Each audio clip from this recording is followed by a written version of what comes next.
Alors bonjour mesdames et messieurs, soyez les bienvenus. Dans cette vidéo, je vais vous partager une technique qui va vous permettre de vous rappeler facilement le théorème de Thalès. Alors lorsque donc vous avez un triangle, hein, il faut d'abord regarder est-ce que donc mon triangle donc remplit donc les conditions de Thalès. Maintenant, comment peut-on savoir le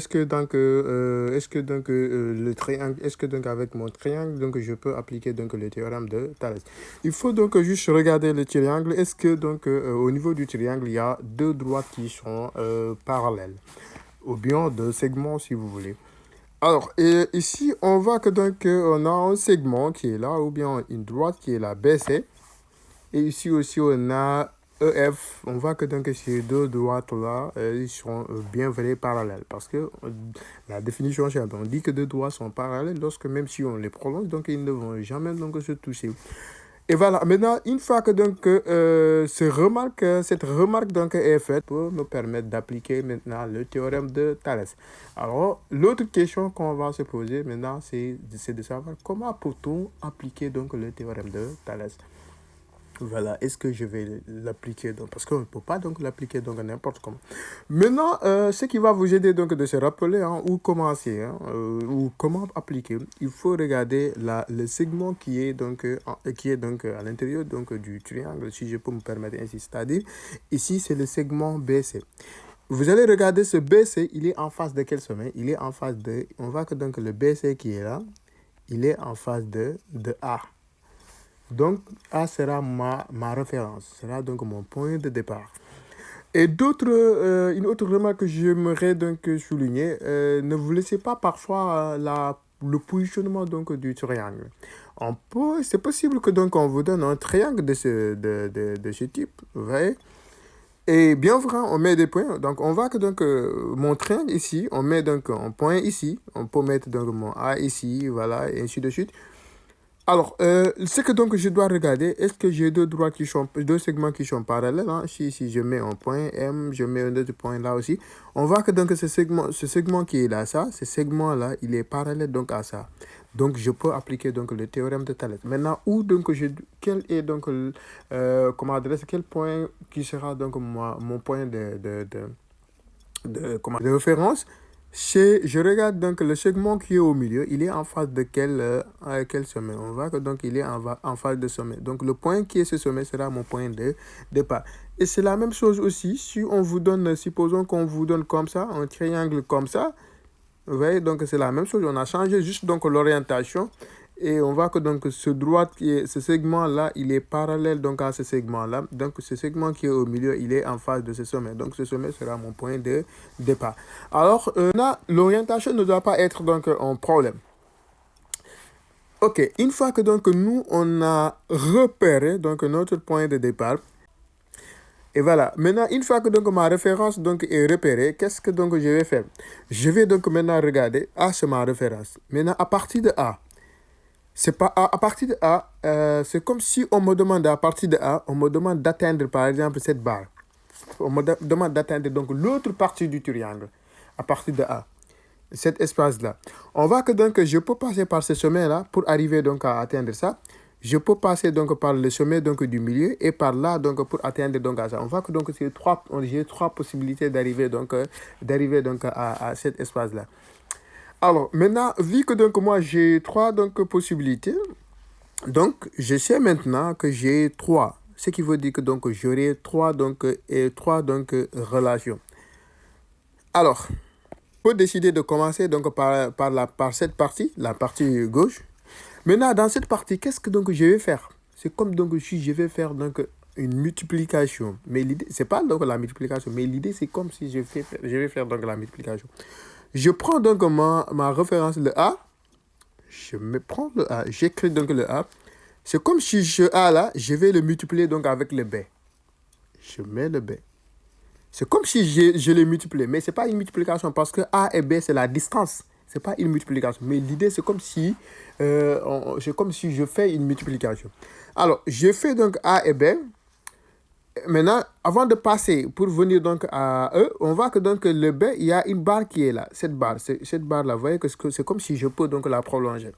Qui va m'embêter, cette barre. Maintenant, je mets donc cette barre. Alors, je l'ai mis, hein, maintenant la barre elle est contente. Alors, donc, je vais prendre, je fais maintenant le A encore, je le multiplie, c'est comme si je vais le multiplier avec le E. Bon, comme je l'ai dit, ce n'est pas une multiplication parce que c'est la distance. Donc, j'ai AE aussi. Alors, j'ai terminé donc avec la partie, avec cette voie de gauche qui est là. Je mets maintenant l'égalité égale. Parce que, pourquoi donc égal? Je vais attaquer donc l'autre partie. Mais on avait dit que donc à partir de cette partie, on peut attaquer, on peut arriver donc à là. À partir de là aussi, on peut arriver. Donc à partir de là, on peut arriver. À partir de là aussi, on peut arriver. Donc, je mets égal. Prendre ça, c'est la même chose que prendre ça. C'est la même chose que prendre donc ça. Ce qui fait que donc j'ai mis donc égal. Alors, je peux décider de prendre donc l'autre côté aussi. Après, je termine par l'intérieur du triangle. Je prends donc de ce côté. Ce côté aussi, je fais la même chose. Je prends le A. Parce que toujours chez ma référence, je prends le A. Et c'est comme si, l'idée, c'est comme si je vais le multiplier avec le C. Je mets H.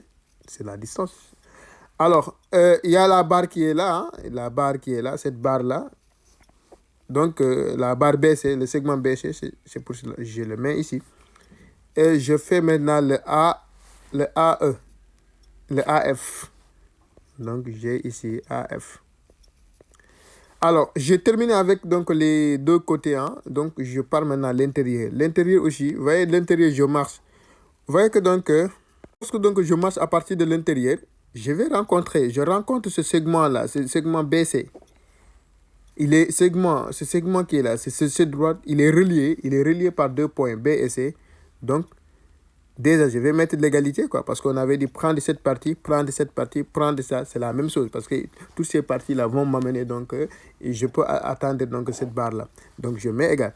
Maintenant, vu que donc, en quittant donc le A, lorsque donc je passe par l'intérieur, je vais rencontrer un segment. Ce segment, il est relié par deux points. Je mets ces deux points-là, B, C.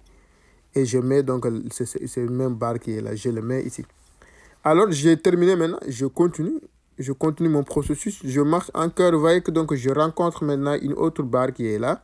Cette barre est reliée donc par deux points E et F. Donc, je mets ces deux points là, E et F. Et voilà, donc c'est ça le théorème de Thalès. Donc, j'ai énoncé maintenant le théorème de Thalès. Alors, une fois que donc maintenant, ce que je me face à un exercice, hein, il faut toujours donc énoncer, il faut toujours écrire donc cette relation de Thalès. Maintenant, vu que donc cette relation donc est faite, je vais regarder l'exercice, quelles sont les distances qu'on m'a demandé de calculer. Est-ce qu'on m'avait demandé de calculer la distance AB, ou bien la distance BC, ou bien la distance AC, ou bien la distance CF, ou bien la distance EF, ou bien la distance BC, ou bien voilà. Maintenant, moi, je vais regarder quelles sont les distances qu'on m'a demandé de calculer. Alors, l'exercice ici, ce petit exercice qui va nous permettre de faire l'application du théorème de Thalès. Alors, dans cet exercice, on m'a demandé de calculer la distance AB. Ok, maintenant je vais regarder parmi les trois relations là, A, cette partie-là, ça et ça, quelle est donc la partie où donc, quelle est la relation où donc j'ai AB. Je regarde, je vois que donc c'est ici, c'est la première, c'est au niveau de la première que donc j'ai AB. Je recopie. AB est égal à A1. Je recopie donc cette relation. Je mets égal. Maintenant, il est égal à ça, il est égal aussi à cette partie. Alors aussi ça, ce qui veut dire que le AB sur AE est égal à aussi le BC sur EF. Maintenant, moi, je vais regarder parmi les deux relations, quelle est la relation où donc tous les distances, je connais la valeur de tous les distances. C'est-à-dire, est-ce que dans cette relation, cette relation qui est au milieu, est-ce que je connais la distance AC? Est-ce que je connais la distance AF? Ou bien, dans la dernière relation, est-ce que je connais la distance BC? Est-ce que je connais la distance EF? Maintenant, ce que je vais mettre ici, la relation que je vais mettre ici, cette relation, il faut que donc je connais tout, il ne doit pas avoir de l'inconnu. Il faut que je connais donc toutes ces distances. Maintenant, je vais regarder. Est-ce que je vais prendre ça? Je regarde. Est-ce que je connais AC? Je regarde donc l'énoncé qui est AC. Je vois que donc ici, il n'y a pas AC. Je ne connais pas la valeur de AC. Donc, je vais laisser donc cette relation. Je ne vais pas le prendre. Je vais la laisser. Alors, maintenant, je passe. Il ne faut pas barrer. Hein, il ne faut pas barrer. Parce que dans une autre question, ça peut vous servir. Voilà, je ne vais pas prendre. Maintenant, je passe donc à la relation suivante. BC. Vous voyez que donc forcément, je dois connaître le BC. On doit me donner un. J'ai BC. EF. Je connais aussi EF. Donc, c'est la bonne. Parce que si je ne connais pas donc ça, ce qui veut dire que je ne peux pas appliquer le théorème de Thalès. Voilà. Je fais ça. EF. Alors, moi, ce qu'on m'a demandé de faire, on m'a demandé de calculer le AB. Maintenant, vous voyez que donc je ne connais pas ici, dans cette partie-là, dans cette expression-là, je ne connais que, c'est le AB seulement que je ne connais pas. Parce que je connais le AE, il est là. Je connais le BC, il est là. Je connais le EF, il est là. Maintenant, ce que je ne connais pas, si vous avez donc, vous voyez que donc j'ai l'égalité entre deux fractions. Si vous voulez donc chercher ce qui se trouve donc au numérateur, on vous dit, bon, il faut tout simplement la partie qui est là. Il faut écrire là, ce que vous voulez chercher. J'écris donc cette partie. Le numérateur, il est au numérateur, c'est pour cela que je l'écris. Alors, je mets donc égal. Son dénominateur, le A, je ne vais pas l'écrire. J'écris donc l'autre partie, BC, la partie droite. BC, EF. Et vous voyez, le AE, je l'ai divisé donc avec le AE ici. Dans cette partie, le AE, il est divisé, le AB, il est divisé par AF. Moi, je ne vais pas le diviser. Je vais juste l'amener donc de ce côté. AE. L'idée, c'est comme si vous allez multiplier. Hein, vous allez multiplier ici par AE. Et ici aussi, vous allez multiplier par AE. C'est ça. C'est ça qu'on fait. Après, vous voyez que donc ce AE-là et ce AE-là, ils vont se simplifier. Et donc, ça va rester, cette partie-là, ça va rester juste AB est égal à BC sur EF fois AE. Mais on ne va pas écrire donc ça. Vous voyez, donc, parce que vous êtes maintenant, voilà, il faut s'habituer, il faut économiser donc du temps. Donc, on ne va pas faire ça. On fait directement le AB. Nous, on fait le AB, on recopie le AB. Ce qui est au dénominateur, c'est comme si on va l'envoyer. C'est comme si on l'envoie donc de l'autre côté. Vous voyez, c'est ce qui est là. Alors maintenant, qu'est-ce que je vais faire? Je remplace ça comme par sa valeur. Je regarde le BC. Le BC, il est là, c'est 3. Je regarde donc le AE. Le AE, c'est combien? C'est 5. Voilà. Multiplié par 5. Et je divise par tout. Le EF, c'est combien? Le EF, c'est 4. Et voilà. Maintenant, je fais le calcul. 3 fois 5, c'est 15. Donc, j'ai 15 sur 4. Alors, 15 sur 4... 4 fois 3, c'est 12. Hein.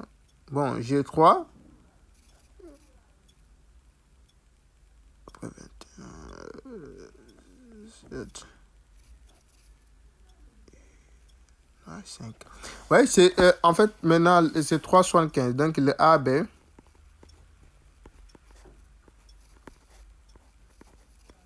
est égal à 3,75 cm.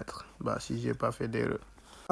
Vous voyez que maintenant, je connais donc la distance AB qui est demandée ici. Voilà, je connais donc la distance AB. Dans une autre question, ce qui fait que donc, maintenant, cette partie-là, cette expression, ici, je connais le AB, je connais le AE. Voilà, ici, bon, je ne connais rien. Là aussi, je connais tout.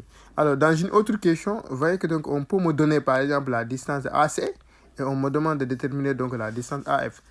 Donc, je peux utiliser donc ça comme je peux donc utiliser donc cette partie. Je vous remercie.